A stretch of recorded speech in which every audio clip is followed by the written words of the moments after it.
Welcome to Kibbe on Liberty.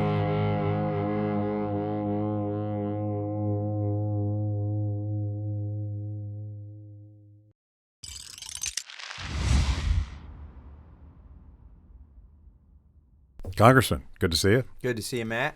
This is the most spontaneous Kibbe on Liberty ever because I saw you on a live stream on this hearing that Chip Roy put together with some of my favorite epidemiologists, and I texted you and like, hey, let's do something. So yeah, I'm in a congressional roundtable being live streamed, and I'm texting with you to come over here and do this. Yeah. So I'm like, sure, let's do it. So it was Jay Bhattacharya, who's been on the show a couple times, Martin Kulldorff, co-signer of the Great Barrington Declaration, and Scott Atlas, who was briefly President Trump's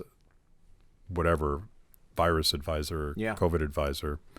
For as long as he could stand being in the room with the COVIDiots. Yeah, the COVIDiots. What was your takeaway from that hearing? Did you learn anything new? What was the point? What is Chip trying to accomplish with that? I shouldn't call it a hearing. Yeah, well, Chip Roy organized it. Yeah. It's sad, but we had to have it like a block from the Capitol because we're not in the majority yet. And even if we are, they may not want to have this kind of hearing. And Chip Roy's goal was to make sure we don't just forget what's happened. Because we just had an election where a lot of people who did these shutdowns and lockdowns and mandates have essentially been forgiven. I mean, the electorate gave them a pass, some of them a pass. Yeah. And so Chip wanted to make sure we got the scientists who were right all along from the very beginning on record. And we still have vaccine mandates. There's still vaccine mandates at universities. There's the government vaccine mandate to come into this country legally. You have to have the vaccine. There's the military vaccine mandate. There's the CMS vaccine mandate, which is the healthcare vaccine mandate. And what they pointed out, I don't know if this was which of the three of the epidemiologists and public health experts, which they really are the experts, pointed this out is, the medical vaccine mandate caused a lot of nurses to leave and create a shortage of healthcare workers during a pandemic. So that was one of the, and by the way, they were the ones who had the highest, they were the cohort with the highest degree of seroprevalence, which means most of them already got COVID because they were the first to interact with COVID patients, so they had natural immunity. So it didn't make scientific sense, and it made the healthcare system worse. And I mean, that's just kind of like fun fact about that specific thing, where the government basically forced hospitals to fire these frontline healthcare workers. There is a recently released national security memorandum from the Biden administration, which if you haven't read it, you need to read it. I'll talk about it a little bit later. Because it really just doubles down on the entire pandemic industrial complex paradigm from testing to dangerous experimentation with viruses. But one of the things they've committed to doing is that the federal government is going to fund the training of new healthcare workers because it turns out there's a shortage. Gee. And I feel like this is just like a Ronald Reagan adage here somewhere. It's like for a while they dropped the high school diploma requirement for recruiting into the military because they had damaged recruiting into the military with the vaccine mandates, and a lot of young individuals who had a lot of common sense decided not to go in. Yeah. I guess the surprise that I had there was among these three doctors is one of their biggest concerns, or one of the biggest mistakes made during this whole COVID response, was what I've been calling out all along, which is the complete denial of natural immunity, which has been with us for thousands of years. They understood that natural immunity, and that was, that's been the biggest. It's like one of the scientists there said it would be like NASA, the CDC ignoring natural immunity would be like NASA saying that the Earth is not round. Yeah. That it's flat. Before I forget about it, you have legislation to protect military members who have decided for whatever reason to not get vaccinated. Where is that? HR 3860, I have, I think, 91 co-sponsors. There should be 434 co-sponsors. At least there should be the entire Republican conference. But there's not. Are they all Republicans so far? They're all Republicans so far. I'm concerned that not enough of them on the Armed Services Committee, where that bill's been referred, they always like, oh, well, we'll defer to the experts, the military experts. It's basically, it defunds not just the COVID vaccine mandate for the military, but any disparate treatment of members of the military. Like, you can't force them to take substandard housing like they have. You can't deny them training. You can't make them wear masks. All of the stupid things that they were doing before there was a vaccine mandate. And by the way, the reason I introduced the bill, and it only covered the military, is I introduced it before there were any mandates. And it was the only one I could anticipate them believing they had the authority to do. Yeah. The reason I didn't do the OSHA vaccine mandate is at the time, OSHA was going to stand up for workers who had been forced to take the vaccine. Like, OSHA was saying that employees have to report this as a work-related injury if you have an adverse effect from the vaccine. And so I couldn't possibly anticipate OSHA would go from protecting workers to like mandating they. So even Massie with his libertarian tinfoil hat, that's right. You're like, they would never go that far. It's all my tinfoil hat could hold was to imagine that Biden would do a vaccine mandate for the military. Now, the other thing that I never really anticipated is that he would not know as much about science or medicine as George Washington. Yeah. Because that was the precedent. They always say, oh, well, George Washington made people get the smallpox inoculation. Well, go read his orders.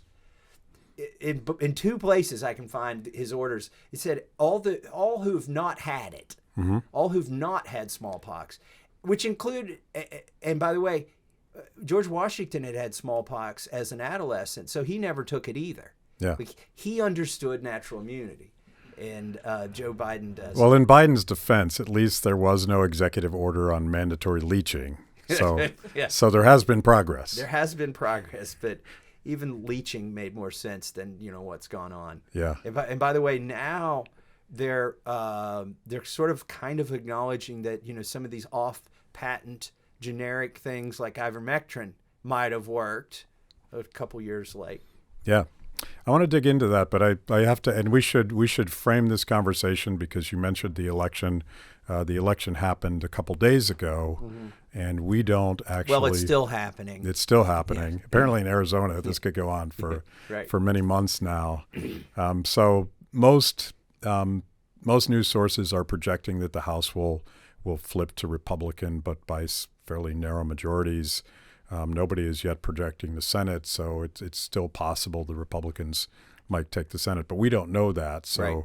In the context of that, I have to observe going back, I'm shocked at, 90 plus co-sponsors is great for that legislation, but that should be a slam dunk for Republicans in an election year fighting against the encroachments of the Biden administration.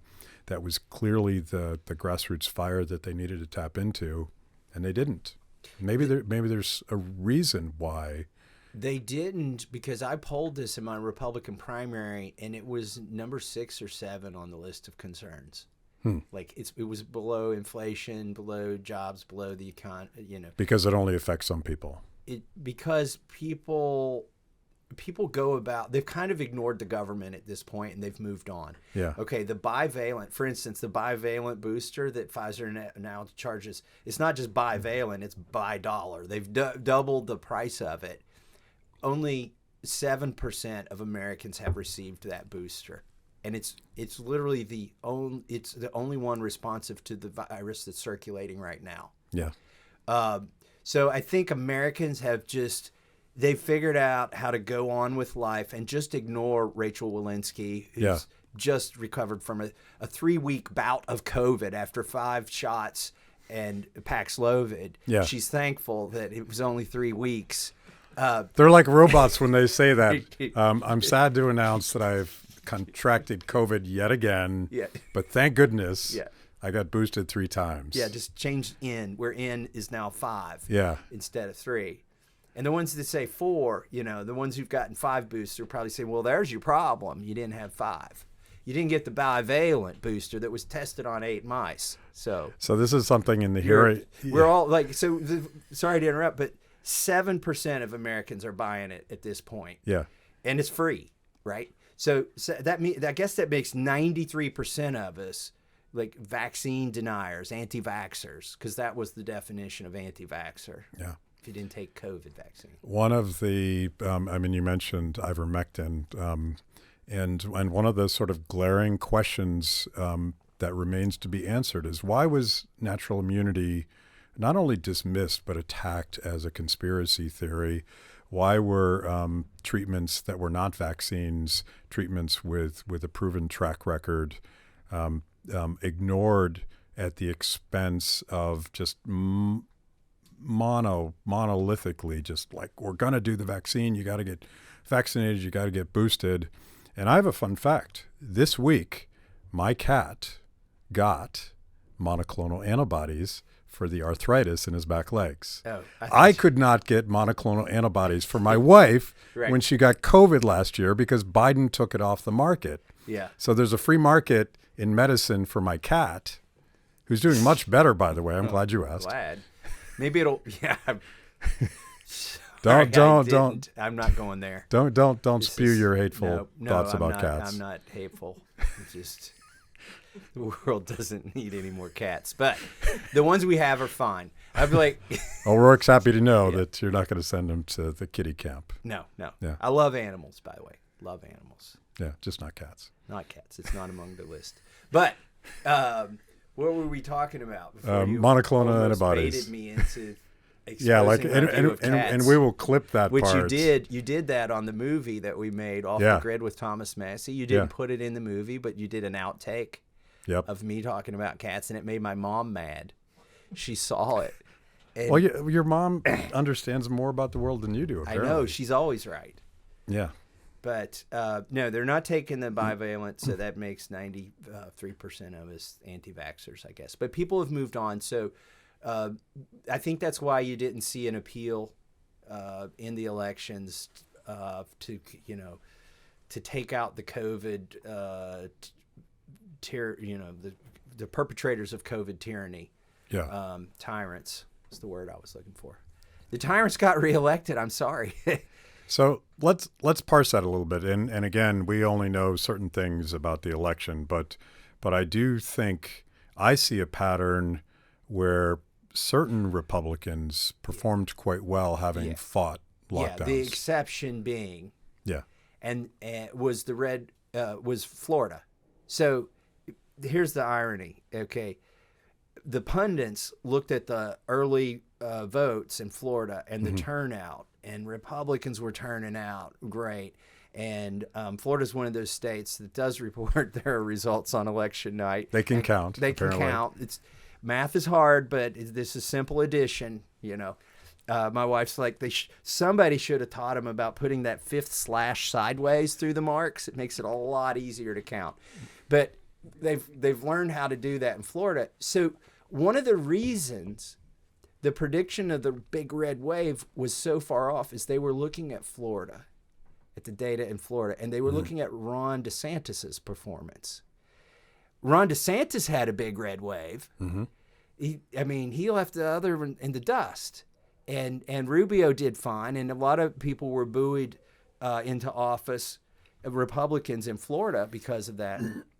But you can't extrapolate Ron DeSantis as a leader of the Republican Party in Florida to the rest of America. There may have been a big red wave if, for instance, Mike DeWine in Florida or in Ohio, one of the worst Republican lockdown governors.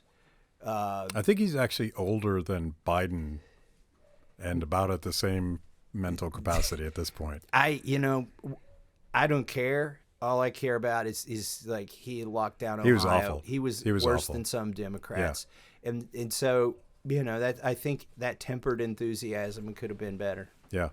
So, I'm cherry picking here because I've frankly been struggling to find the narrative in this election, because I was absolutely someone that thought having been a veteran of the Tea Party wave of 2010, that Republicans would win simply because the Democrats owned lockdowns, they owned trillions and trillions in deficit spending that has caused all this inflation and all that stuff.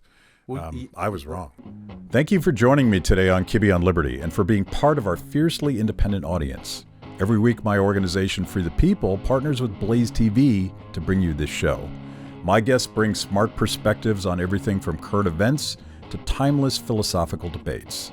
If you like what you hear, go to freethepeople.org/KOL and support Kibbe on Liberty so we can continue to produce these honest conversations with interesting people. Now, let's get back to it. Let me take issue with that. Maybe the voters are smarter than we give them credit for. Maybe they know what you and I know. Yeah. Which is, it was Nancy Pelosi was in the House, but Donald Trump was the president. Right. When the 15 days to slow the spread became at least 9 months under him, the Fauci and Birx weren't fired. And we passed $2.2 trillion. Mm-hmm. And the president was the cheerleader of that and the vaccines, accelerating their production and the FDA approval. So, why should you give Republicans credit? Right. When you've got Mike DeWine in Ohio being worse than most Democrats, when you got President Trump screaming at me for opposing the $2 trillion bill because I said at the time it would cause inflation and shortages. Maybe the voters know that whichever party you put in there, they both voted for this. Yeah. Well, your theory is more credible than mine because I was thinking that they had short memories and that since Biden and the Democrats have controlled things and they pretty much doubled down on everything bad that Trump did. But it turns out that I want to retell this story. I love you telling this story because I think this show is something that you did first right after you became the most hated man in Washington, D.C. in March of 2020. Is that when March that was? 27th, 2020. Yeah, you know the exactly day that what we'll day. live in infinity. I call it the singularity. Yeah. The world collapsed on me. The top 3 stories on Drudge Report were me. Yeah. And Geraldo Rivera was talking about how bad I was, and Trump screaming at me on the phone. Nancy Pelosi goes on MSNBC and calls me a dangerous nuisance. People coming up to me saying, people are going to die because of what I'm doing. It was not a good day for me. I'll remember March 27th, 2020. By the way, the 11th day to slow the spread. The irony of the argument of the congressional leadership that it was too dangerous to gather in person suggests to me that even Nancy Pelosi acknowledged that congressional members of Congress are not essential workers. Is that possible? Do you want me to argue with that?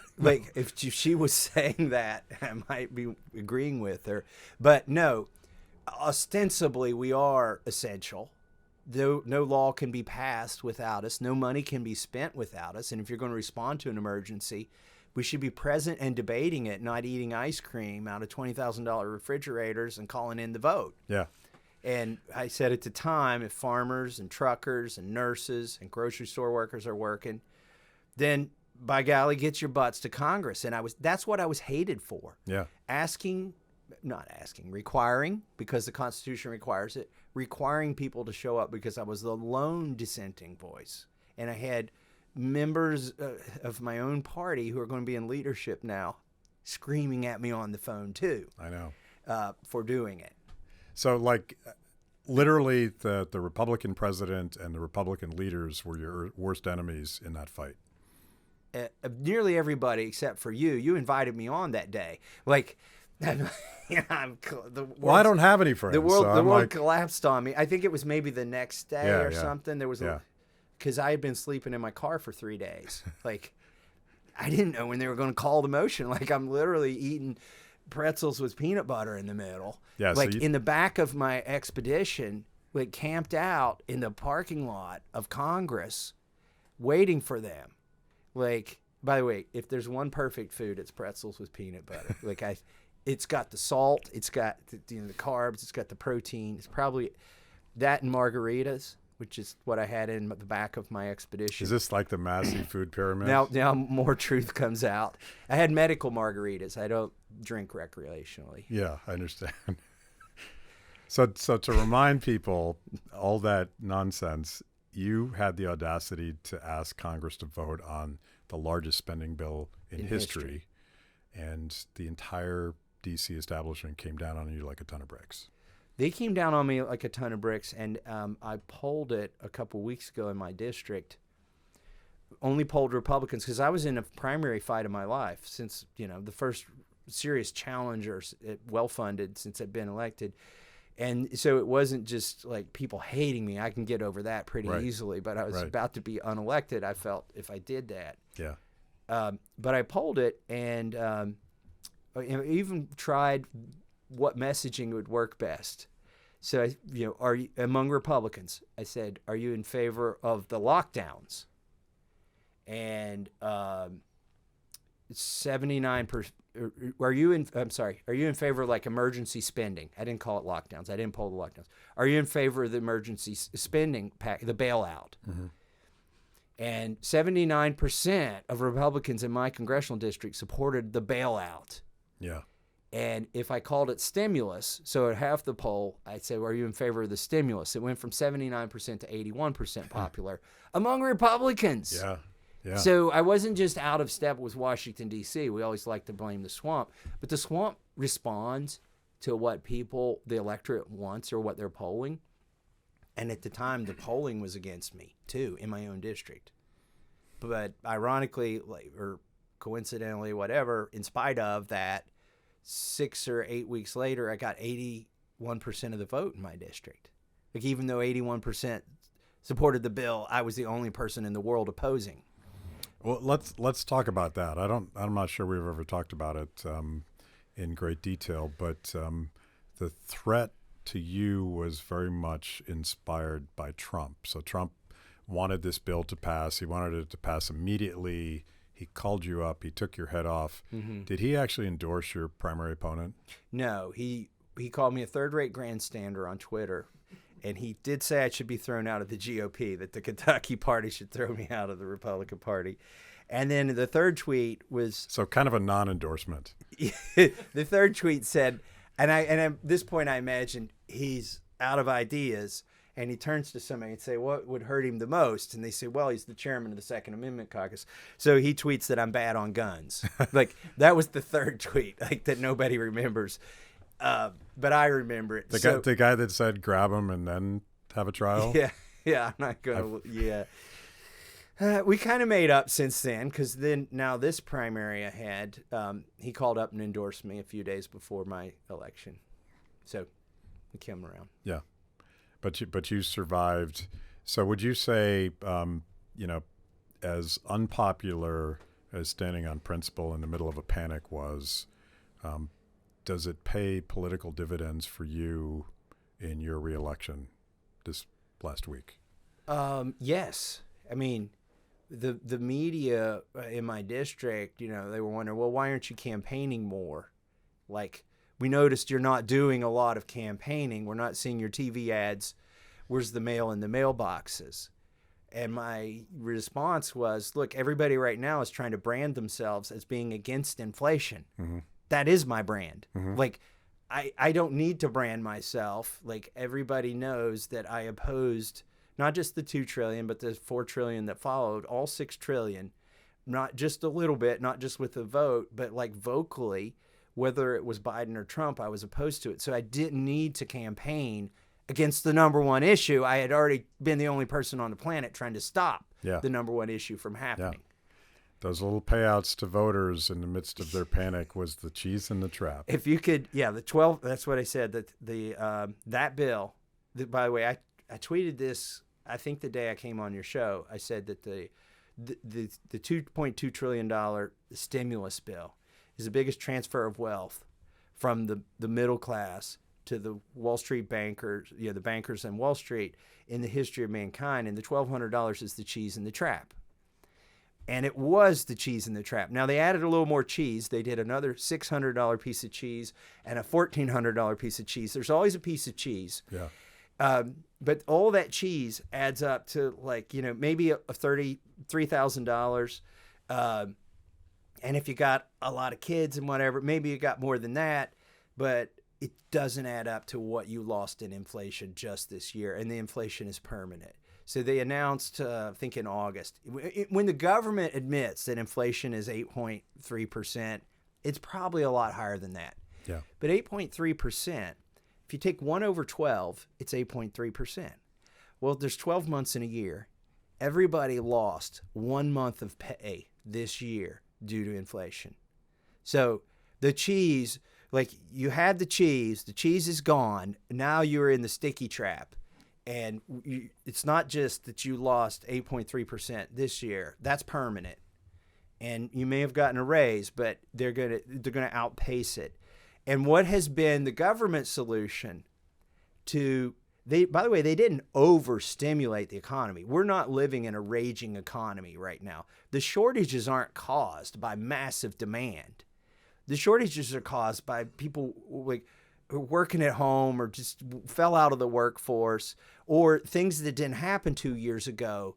That I may have mentioned this on your show too at some point, that fruit trees weren't planted 2 summers ago. And I've got fruit trees on my farm. It takes 3 years to get fruit from a tree. Like the mistakes that were made 2 years ago, it takes 3 years to breed a dairy cow. It grows up, it has a baby, and then it gets milk. Okay, that's 3 years. I was pointing out that summer, as things stayed shut down, that everything you're doing is going to have a consequence that it goes at least 3 years from now. So we've got not a raging economy, but we've got raging inflation. What they normally do to curb raging inflation, the Federal Reserve, is they raise interest rates. Well, that's great if you've got a raging economy. They say, well, we got to cool off the economy. We don't have a raging economy, but it's the only lever they've got right now. By the way, this is 6 weeks after they passed the Inflation Reduction Act. I'm pretty sure the Fed ain't buying the name of that bill, because if they believed it was going to reduce inflation, they wouldn't have increased interest rates by quicker in a shorter period of time by more than they've ever done in history, right?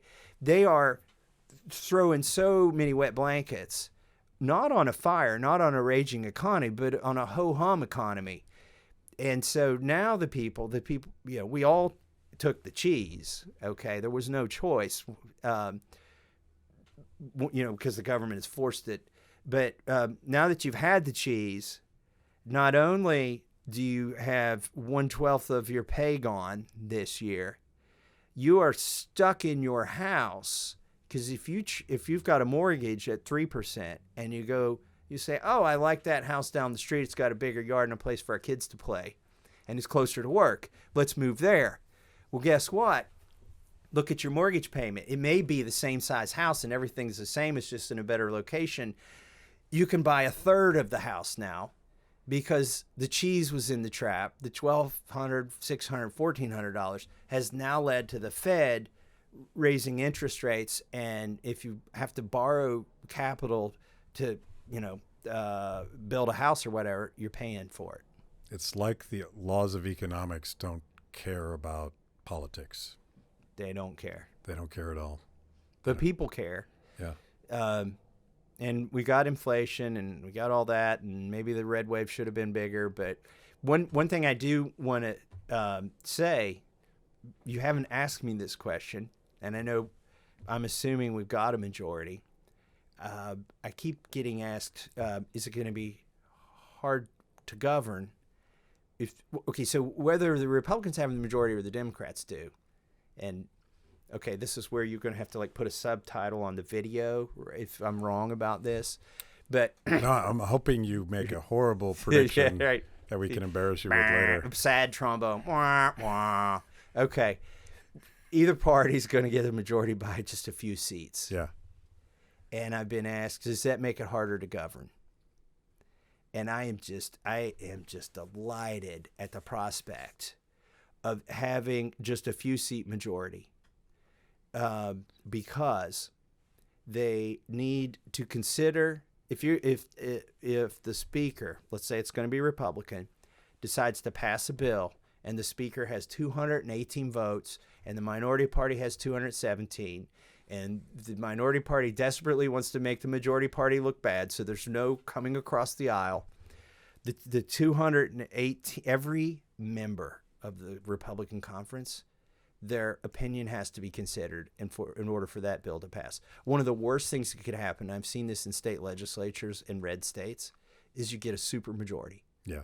And then the lobbyists come in, the unions come in, everybody, the bankers come in, and they get leadership, and leadership says, well, I can solve this problem, and I only need 50% plus one, and I can marginalize these 30 people who understand that this is going to be a bad bill. Like, I think you could get a really good bill if every member of one party's point of view was considered. Mm-hmm. Yeah. Which is where we're headed. If you've made it this far into the show, it means I must be doing something right. Kibbe on Liberty is just one of the amazing products we create at Free the People. We tell emotionally compelling stories and produce educational videos for the liberty curious. Our award-winning documentaries personalize all things liberty, independence, creativity, hard work, integrity, and perseverance.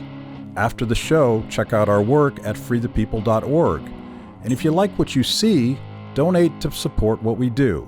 That's freethepeople.org. Now back to the show. I thought you were going to suggest that with 218 Republicans, there's actually 217 Republicans, and then the party of Massie. Well, there's been the party. You could be the kingmaker. You could be the guy.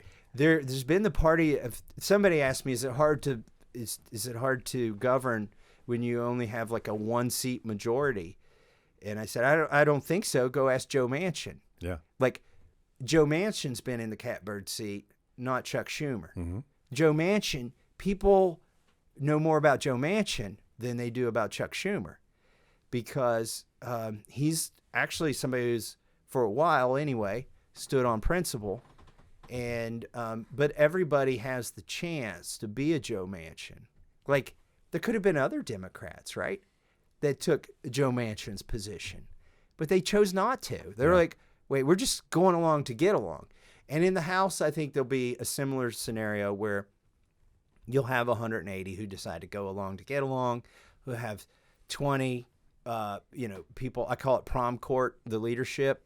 You've got people. You got people running for speaker right now. My phone is blowing up while I'm talking to you. It's buzzing with area codes from Texas and Indiana, Missouri. Everybody's running for speaker, majority leader, whip, all the way down to executive vice deputy prom queen of the GOP Louisiana, conference. apparently. Yes. Yeah. Like, executive vice deputy prom queen of the GOP conference. Like, that's a position that people back home don't even know exists. Right. But, people are running for things like that. And that's what's happening right now. But it's like, you used to have one of those titles to even get a seat at the table in at what might be happening behind closed doors. Now, everybody's executive vice deputy prom queen of the GOP. And you're like, you are particularly bulletproof because the machine has never helped you. Is that an overstatement? I don't feel obligated to the machine. Yeah. But here's the other benefit of a slim majority, if I may opine on the benefits of a slim majority. A lot of the people in these tough districts that we're going to win, we're going to have to march the line. They were going to be the ones that, if the NRCC spent $5 million or $10 million or $2 million on your race and got you through by the skin of your teeth, they own you. They, for the most part, I've seen exceptions. Rod Blum was an exception. Mm-hmm. That guy voted against John Boehner the day he got elected, after they spent like $5 million getting him elected in Iowa. So there are a few exceptions. There are not many. But that's another benefit of slim majority. Like, the party apparatus doesn't have those people in swing districts that they could count on to marginalize the conservatives in the safe districts. So I want to go back to the politics of lockdowns and political accountability and the benefits of running on principle, because I'm clinging to this idea that Republicans can win when they stand for something that's different than what the Democrats are proposing. And it wasn't just Ron DeSantis, but like 20 points in Florida was just unprecedented. It's supposed to be a purple state. It's supposed to be a purple state. And I know people have moved there, but not 20% of the state has moved there. No, but there were other examples. Brian Kemp in Georgia, who famously tried to open up Georgia before President Trump wanted him to, and Trump scolded him for that. And we're all grading on a curve here because even DeSantis wasn't. It's a generous curve. Well, DeSantis wasn't perfect on lockdowns. You're giving the either. governor of Georgia the credit. It's just a generous curve. On what issue? One issue. Okay. Just on one issue. I mean, on that curve, you have to give like Abbott at least a C. Yeah. Eventually, I don't know. Abbott was pretty bad, but he was bad, but he got a primary opponent, and he got better. Yeah. But I'm just saying, your curve is so generous. Is there a relation? Well, I'm trying to find a silver lining. Okay, I'm sorry, I interrupted. I'm trying to find some hope for the future of our republic. Republicans. Kristi Noem, would you give her a good grade on lockdowns? I mean, lockdowns. By the letters. I mean, she was the only one who didn't lock down. Yeah. By the letter. Like from day one, she's like, no, we're not going to do this. I got to qualify. Like everything, okay. I got to qualify. I'm sorry. She's a lot, and I'll say it in the nicest, best way I can. She's a lot better governor than she was a congressman. I understand. We've talked about this. Okay. But I'm trying to hone down on this one issue that I really cared about, and apparently no Republicans ran on this. And one more example of someone. Well, I'm sure. Was she up for re-election? I'm sure she did fine. Yeah, she did fine. Okay. And to your point, Kemp did well. Yeah. Okay. Like he exceeded expectations, but the hype of Stacey Abrams was a little bit ridiculous, maybe. The problem is, though, with your thesis, is Mike DeWine did fine. Yeah. And Abbott did fine. I told you I was cherry picking data. Okay. Not as bad as the CDC, though. No. Okay. And one more guy that I'll give a shout out is Ron Johnson, who, as someone that we helped elect him as a Tea Party senator, I haven't been wildly impressed with his performance in the Senate over the years, but on lockdowns and vaccine mandates and that stuff, he was a dog with a bone. Yeah. And he won in a very purple state. I guess you can still call Wisconsin purple, but it's a hard place for Republicans to win. Yeah. I mean, that probably was the difference for him. And I got to give him credit. I mean, next to Rand Paul, I don't know anybody. And by the way, Ron Johnson is Rand Paul's my favorite senator. Disclaimer, I'm not saying anything bad about it. What? Yeah. But Ron Johnson was ahead of him on vaccines and vaccine mandates. That's because Rand was too busy pounding the stuffing out of Anthony Fauci. Out of Fauci, yeah. He had his hands full. There's plenty of literally. It's a target-rich environment. Yeah. I'm glad they split up the work, and Rand Paul took out Fauci, and Ron Johnson exposed the COVID vaccine scams. The other thing that I cherry-picked, which I don't think you'll punch a hole in, was that authentic liberty Republicans did just fine in this election. And Rand's, I don't think he would characterize it this way, but he didn't really have an election. He just crushed the guy. He didn't put a glove on him. And Rand was enemy number one for calling out Fauci and hearing after hearing. He just had a easy walk to re-election. That has to be a check mark for liberty republicanism. Yeah, and I have some inside knowledge on this because I poll popularity of Kentucky politicians in my congressional district, which is 1/6 of Kentucky. But it's it's a diverse, I've got urban areas and suburban and rural areas. And Rand is when you include me, and I hate to say this, and Mitch McConnell, and Donald Trump and Rand Paul's the most popular federal politician in my congressional district. Yeah. And it's because I think, he went against Fauci, and we all know Fauci needs to go. Yeah. So I think, and I'll just give a shout out to Mike Lee, who had a Mitt Romney placed, if not explicitly endorsed. I don't know if Mitt Romney actually endorsed McMuffin. Egg McMuffin, as we like to call him in my house. CIA stooge, pretending to be a Republican and then was an independent, but he was really a Democrat that was a Trojan horse for the Democrats. You got the Democrat not to run. Yeah. I mean, that kind of collusion in elections. Yeah. I don't think democracy was on the ballot. Democrats weren't even on the ballot against Mike Lee because they had colluded with a guy who had previously pretended to be a Republican. And Mike Lee, who's on my Liberty Republican list, he ended up, everyone was, the corporate media in his state was working against him. The GOP establishment was working against him. And I think he ended up winning by 10 points or something like that. It was pretty big. It was not close. Do you remember I was at your Christmas party in your house once, and I had to introduce Mike Lee, and I didn't want to offend other senators who I like in the Senate, so I introduced him as my favorite senator not running for president. Yeah. And remember at the time, and folks, in a couple years, like half the senators are going to be running for president again, but.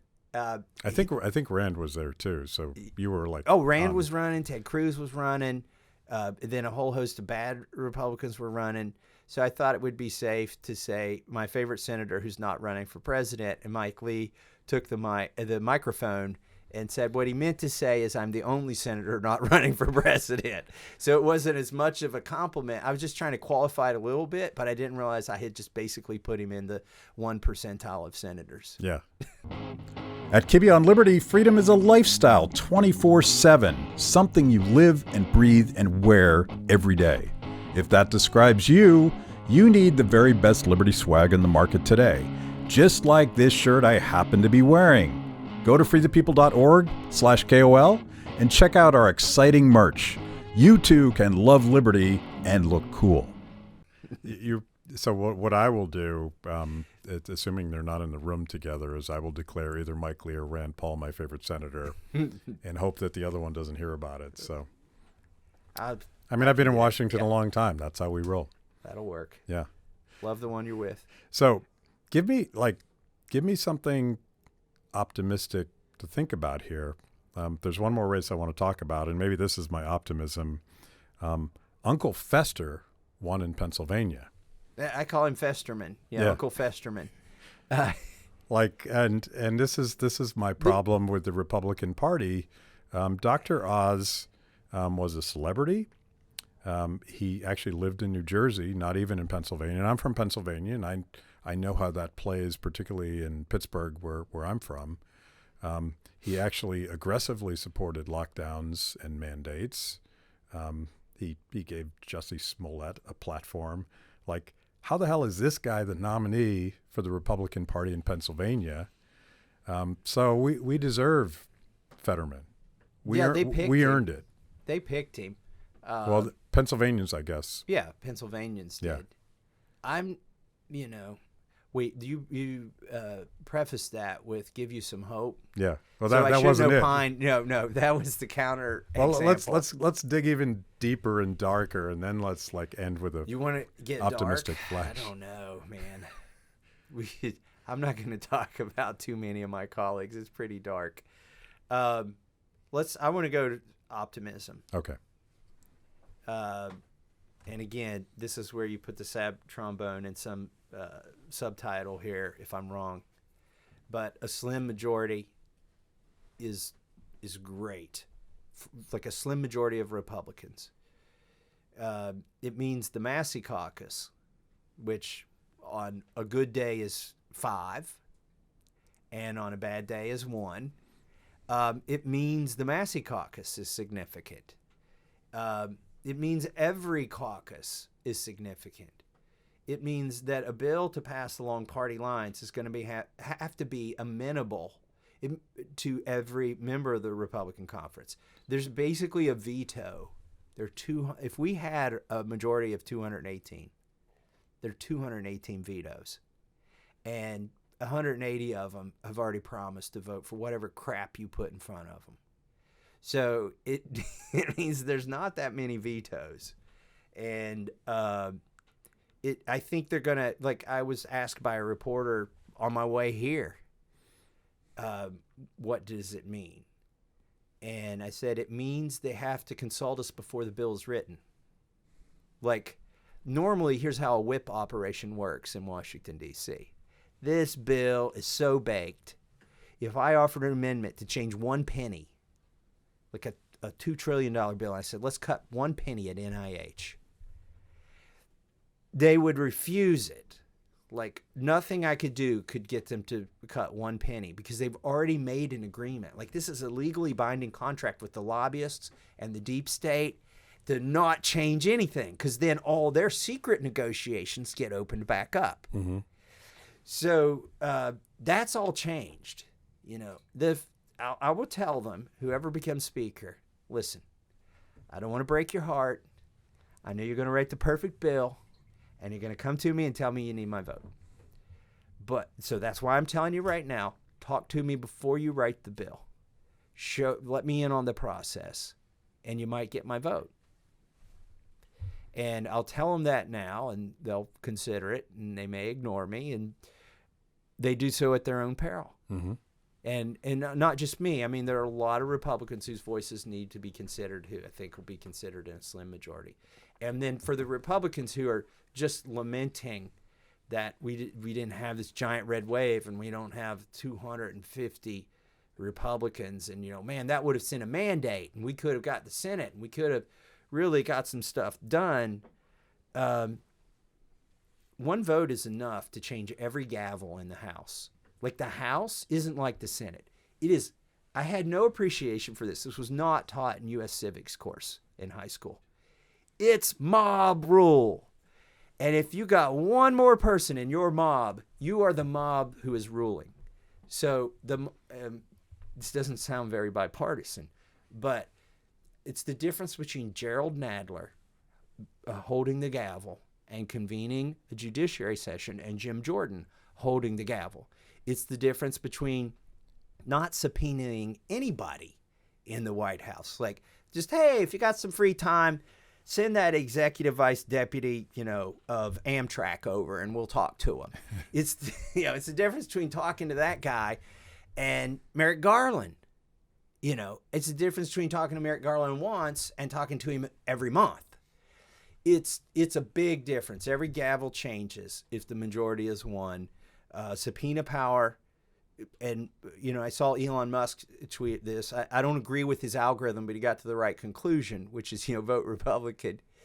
His algorithm, which is partly true, is mixed government, government that's got 2 parties in charge of different branches is usually better for the people. That's actually, it kind of turns out to be true, especially if you're doing oversight, because even when Republicans were in the majority and we had a Republican in the White House, I was on the Oversight Committee. We basically, he played tiddlywinks. Nothing. Yeah. Nothing. Yeah. No oversight. Yeah. It'd be impolite to drag in somebody that was working for your president and talk to them about, hey, where'd that money go, or why are you spying on Americans? That wouldn't be polite. But now it's going to be polite and expected to bring in the FBI who's spying on Americans, because that's Joe Biden's FBI right now. Mm-hmm. Though they're not a 4th branch of government. They work for the president. He can fire the FBI director. They all work for him. Don't pretend it's an independent organization. If it is, we're screwed. That's the great thing is, even if it's a small, especially if it's a small majority, we're in great shape. So you got to go after accountability at the FBI. You have to go after Homeland Security, which is apparently the center of this new censorship of online speech. Mm-hmm. Board of Disinformation. And you got to go after the health industrial complex. And that's just a great way to round this up from where you started. You were talking to epidemiologists who were demonized for saying what are now obvious truths. And we have to get to the bottom of the dysfunction of what happened at NIH and CDC, and just the obviously bad information that they were promoting. There's smoke there. There must be a fire. One of the scientists and doctors that testified to us, he said it looks like regulatory capture at the FDA. Yeah. And then another one of the... He's the one that has an economics degree as well, so he understands that. It was just delighted to hear a doctor Yeah. understand that what regulatory capture is. And he said, it looks like regulatory capture at the FDA. And another one of the doctors said, look, all three of us get NIH grants. And it's probably not a good idea to have the Pope of Science be in charge of every NIH grant, because they get millions, hundreds of millions of dollars are meted out from the Pope of Science to the people who could challenge him, but they won't, because getting NIH grants are the lifeblood. So, yeah, and and we all understand. Oh, let me tell you this. I want to tell you this, that the government, one of the scientists said the chief source of disinformation during COVID was the government. And I've called out the CDC many times, and most recently I called them out as liars, and it's not a term I use lightly. I first tried to be charitable and say they made typos and stuff in their documents, and I got them on the phone, and I recorded them saying that I was right and they would fix it. They never did. They had disinformation in there that I discovered and got them to admit to it on the phone. So I called them liars recently because I don't want this to go away. And I got a fact check. And the fact checker called me up. And I'm not sure the fact check's going to happen. Because, and this is what I'm discovering, is the reason you never see a fact check that says 100% completely accurate is they're only doing the fact check to try and make you look bad. Yeah.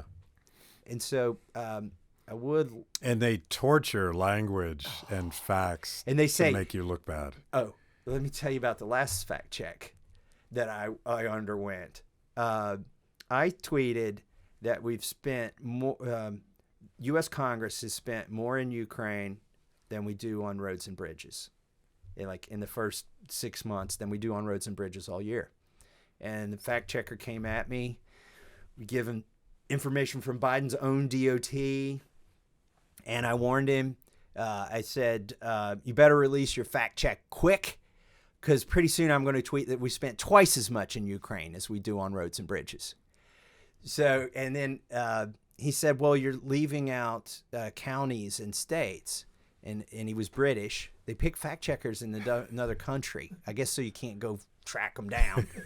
And he said, well, you didn't talk about state and local spending. I said, and he's British, so I said, you must have a very poor command of the English language, because we refers to the subject of that sentence, which was Congress, right?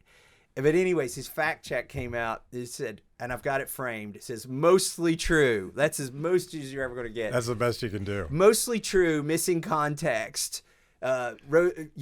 States and counties also fund roads and bridges. I love the missing context. Missing context. So we're going to see, I'm sort of calling my shot here.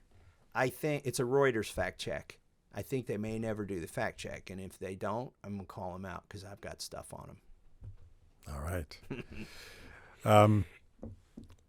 That's a great way to end this. Thank you, sir. Cheers. Facts. Only the facts. Only the facts. Thanks for watching. If you liked the conversation, make sure to like the video, subscribe, and also ring the bell for notifications. And if you want to know more about Free the People, go to freethepeople.org.